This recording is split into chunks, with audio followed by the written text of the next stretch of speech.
Hi, everybody. I'm Brian Duffy, and welcome to another edition of 19 Newsmakers. We are thrilled this week to have Scott Skinner, who is the executive director of the North Coast Waterfront Development Corporation. That is a big fancy way, Scott, of saying the lakefront development project that we are so excited about. I know I am as someone who was born and raised here in Cleveland and just wants to see this happen. And I know your job as the executive director of the Waterfront Development Corporation is been put in place to make sure that it happens, and that's a huge step. Having this development corporation. No, right? That's exactly right. So when Mayor Bibb took office in his first term, in addition to sort of putting together a master plan for what some of the uses on the site could be, the team also looked at successful developed public-private waterfront projects across North America, and looked at Toronto and Cincinnati and Seattle and Boston. And one of the common denominators of the ones that were successful was an organization focused solely on the development of one area, right? Because there's a couple really big important reasons for the creation of this organization. The first is folks in City Hall have 1,000 different priorities. Right. Yes, developing the lakefront is very high on the list, but there's day-to-day tasks that sort of you have to focus on and pay attention on. My organization's sole focus is the development of Cleveland's downtown lakefront. That includes the North Coast Connector project, the stadium site, which if your viewers have ideas for new names, more than open to it, as well as Burke Lakefront Airport. Right. And the second reason is these types of large-scale infrastructure and development projects, their timelines are not bound by political terms. They last well beyond usually any two administrations. Right. So having an organization that has site control and development rights that can see a vision through over 10, 15 years, that's another critically important piece of being able to not just plan the lakefront, but build it. Right. And so what's interesting right now, and a lot of this is fluid, but I don't want people to get the wrong idea here now that we're taking a big step back and we're in the timeline, or oh gosh, here we go again. This isn't going to. You just explained why this is going to happen here in the city of Cleveland, but. When we got to the point where the Browns are definitely moving now, they're gone. They're building that stadium's coming down, but it's not coming down for a while. So the need became we've got to adjust here. We've got to adjust the master plan. So now I know in late spring it's MVRDV, an architectural firm that you hired to go along with the City Planning Commission, also with the DiGeronimo Group, a local group, and your corporation are involved in this. To basically put together a new master plan, to revise the master plan. What does that mean? Yeah, so it means a lot of different things. So an important part of the city's master plan that it worked on for 3 years before I was even in this role with a group called Field Operations, who did a terrific job, was community input and community engagement. When I started this role, I inherited 5,000 survey responses from folks all across the region. I inherited the minutes from almost 300 neighborhood meetings and the city spent a lot of time really asking folks in the city and regionally what they wanted to see on our downtown lakefront. We then put an RFP out for development partners, knowing that the public is not going to finance this. This is going to be public space, but a lot of sort of private investment and private development. And we ended up selecting DiGeronimo, who is national in scope and scale, but is based in Northeast Ohio, was started here, Independence Construction. They've been around here for almost a century, knows how to do projects in this market.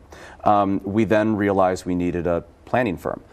So again, reached out to firms across the region, country, world, and ended up selecting MVRDV, who have New York offices, but they're based out of Rotterdam. And they're actually partnering with a group called DLR Architects, which is local. They have a presence here in Northeast Ohio. For a couple reasons. One, MVRDV has designed waterfronts in Rotterdam, Amsterdam, Oslo, Shanghai, Taipei, San Francisco, really all over the world. And the combination of MVRDV and DLR really bringing that international experience and that creativity and that ambition, while ensuring that we have a development partner who knows how to build things, sort of all at the table at the same time, we believe is the best recipe for actually ensuring success of this. So what does that process look like? Right when we hired MVRDV, the first thing we said to them is start reading all of those community surveys, all of the minutes from those community meetings, really digest that. So we're not starting here from scratch. We're basing this off what folks have been telling us they want to see on the lakefront for quite a long time. From there, we are focused, I'm going to be honest with you, we're focused less on specific uses or densities, focused less on how many apartments are there going to be or where does the hotel go, and really focused on establishing a grid. We're calling it more of a master framework than a master plan. So a street grid, both pedestrian and vehicular, sort of public space domain of what and where that's going to look like on the site. What does circulation look like? What are the core infrastructure needs of the site? Because that is what you need to actually know how much the infrastructure is going to cost. Right. What you need to start bringing potential users to the site, to the market, is having an identified parcel for where they could go.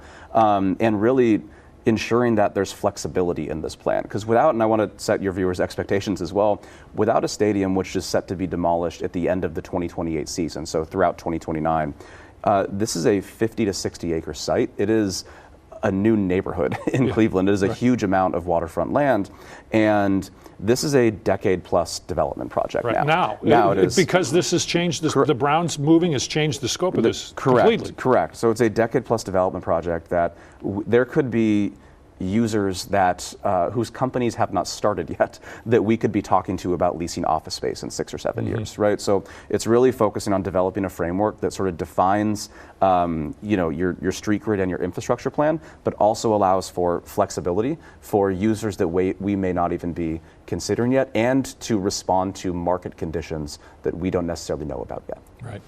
Okay, that's a lot. That's certainly a lot. And I've got some questions building off of that. And one of those is losing the Browns actually a setback to this project? We're going to talk about that. I'll give you a couple minutes to think about that one. I'm sure you already have. But we'll be right back on 19 Newsmakers with Scott Skinner, the Executive Director of the North Coast Waterfront Development Corporation. True crime lives here. Watch Dark Side of the Land on 19 News Plus.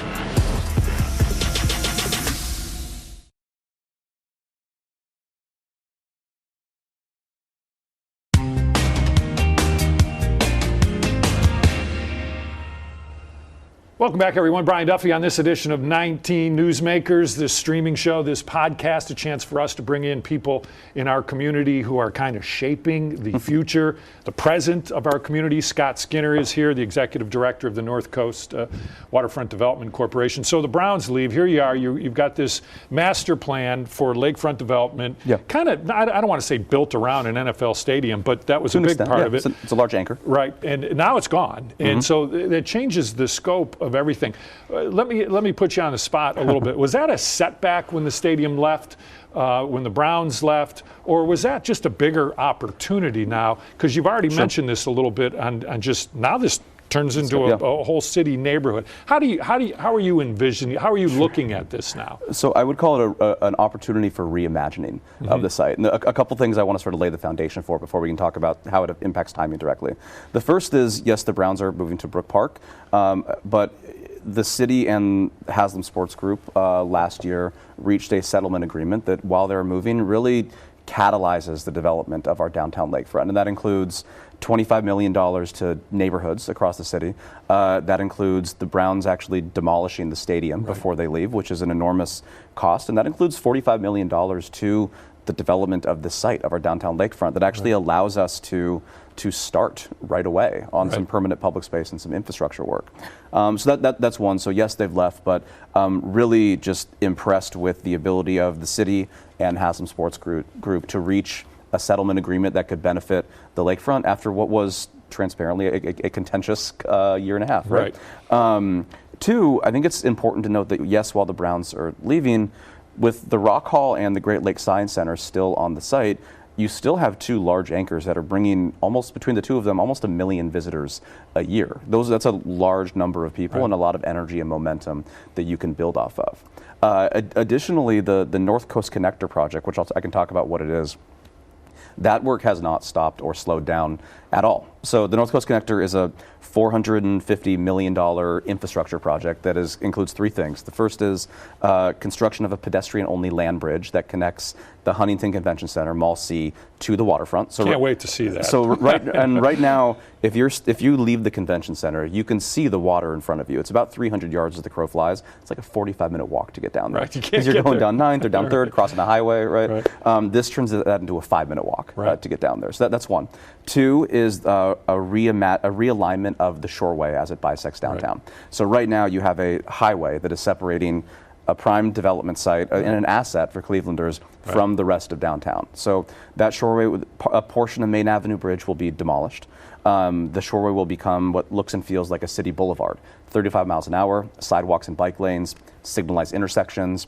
It really pulls the site into the downtown grid and extends downtown into the site, right? You can't expect this amount of development and investment without making it easier to get there. I want to ask you one question about this, because people ask me, and I know the answer, but the North Coast Connector is going over the shoreway, and more importantly, it's going over those train tracks. Correct. I mean, you could put lights there if the connector wasn't going over and have a way to walk, but the train tracks make that That's right. impossible. So the land bridge goes over the train tracks and over the shoreway and touches down at the waterfront. Right. The shoreway is reimagined as a city street, and the third piece of the project is a transit hub that brings your RTA and your Amtrak stations down there under one roof, and also creates some additional development parcels. The first phase of that, so that's a large project. The first phase of that, which is the shoreway realignment from West 9th to about East 12th, as well as the land bridge, that is fully funded. That is a almost $300 million public infrastructure project that is funded through $20 million in a grant from the state of Ohio, $130 million in federal grants that we were able to secure and hold on to, which was not an easy thing. Right. And the rest are proceeds from the city's shore-to-shore TIF district that it established, I think, 4 or 5 years ago now. So that first phase of that project, that is fully funded. Construction starts in Q4 of 2027. We will have a lot of communication about what construction looks like, about timeline, about design, about who is building it going out over the next year. Yeah, you said West 9th to East 12th Correct. Street? Yes. So you're not talking about the lakefront when you're talking about East 12th Street, or are you? The lakefront as well. I mean, the lakefront site extends all the way through the end of Burke, right? Okay. So the broader sort of shoreway realignment, the entire project is West 9th to about East 18th. What we have funded is West 9th to about East 12th, as well as the land bridge. I got you. So that is, again, creating flexibility for if there is to be a different future land use on Burke as well. So the next question, and people are screaming at me to ask it while they're watching this, the Brown Stadium, you mentioned this, it can't come down until after they play there in 2028. The North Coast Connector and the infrastructure work on the shoreway was scheduled to start in 2027, sometime in 2027. That doesn't change. That's all going to continue. I talked to the city, you told me the same thing. They're going to start that work. So don't worry about that pushing it back. But does the Browns, that stadium can't come down to 2028. How does that affect kind of getting the whole lakefront development project done? I know the answer because you said it's like a 10-year project now, because so many things can happen there. So this is not really changing anything from that aspect. It's just giving more opportunity, in my estimation. So, I mean, yes and no. It creates challenges, obviously, right? Both from a timeline perspective, as well as just sheer amount of space. You're in a strange place where the size of your site becomes a site constraint more than it becomes sort of something that's easy to work with. All that being said, there's a couple things that can happen early, right? So yes, their stadium is not being demolished until 2029, and it is unlikely you're going to see significant vertical construction before that is demolished. You're not going to want to lease an apartment if there's going to be a stadium demolished behind you in your second month of renting, right? However, there is work to be done before that, and I'll give you sort of 3 specific examples. The first is public space. Again, with these settlement funds, we are able to start designing and start constructing permanent public space. That could look like a boardwalk, that could look like green space, that could look like other sort of recreational uses down there, and we can start that next year. Once we release this new updated framework and take it to the community, one of the reasons we want to release it right now is so we can get feedback and start next year. Momentum begets momentum on these things. The second is infrastructure work. So there is a lot of utility work, a lot of infrastructure work that will have to occur north of Brown Stadium. I don't want to wait until 2029 to start that. We want to get as much of the site ready to go as we possibly can. So as the stadium is being demolished, we're not going to spend another 12 months after that putting in utilities. We can start to go vertical really quickly, right? Yeah. And then 3 is we're actually already doing stuff right now. It's at a much smaller scale than sort of the hundreds of millions of dollars of investment I'm talking about. But last summer, we opened a little park called the North Coast Yard, which is north of Brown Stadium, directly adjacent to the steamship Mather, and really used it as a way to pilot potential ideas for what could go on the site permanently. We weren't expecting a ton, but not to diminish it because there's a lot of work, but we put 12 shipping containers, a bar, some basketball courts, and some sort of kids' games on pavement, and we saw 25,000 unique visitors in the first 2.5 months we were open. Now again, the Rock Hall and Science Center are bringing 1 million visitors, but as a trial, as a pilot, that was significant. So that the North Coast Yard is open again right now. We're open from May through September, when it starts to get a little cold outside and cold on there, but there's programmed activities every single evening. Basketball leagues, soccer leagues, the Rock Hall does music for us sometimes down there. We have a bar and food trucks, and Friday nights is free roller skating with the DJ. So it's a long way of saying there is a lot of work to be done, but we're also not waiting until 2030 to allow people to use that space and to access their waterfront. Right, okay. All right, great stuff. Learning a lot here. We're going to take a quick break, and we'll be right back with Scott Skinner, the Executive Director of the North Coast Waterfront Development Corporation. First Alert traffic and weather together all morning long. Stream 19 News this morning on 19 News Plus.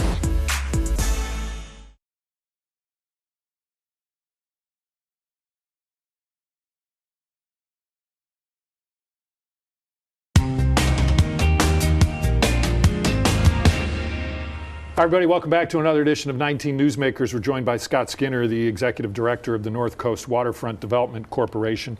So Scott, we talked about there's been a little bit of a pivot. Clearly there had to be. You're not doubling your space down there, but you come pretty close to doing that with the. I think people look at the Brown Stadium and then they look at all that area and they go, well, that's just a little corner of it. It's not. It's a large space. It's a large space. So what's next? What is happening next? I know you hired the new architects.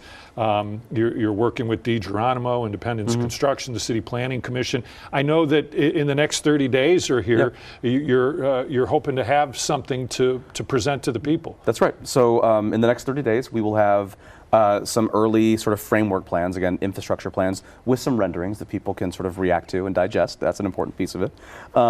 And from there, we're pencils down for a little bit because we want to go back out to the community, back out to major stakeholders and solicit input and feedback, so we're not doing this in a vacuum, right? So we're working with this amazing organization called Third Space Action Lab.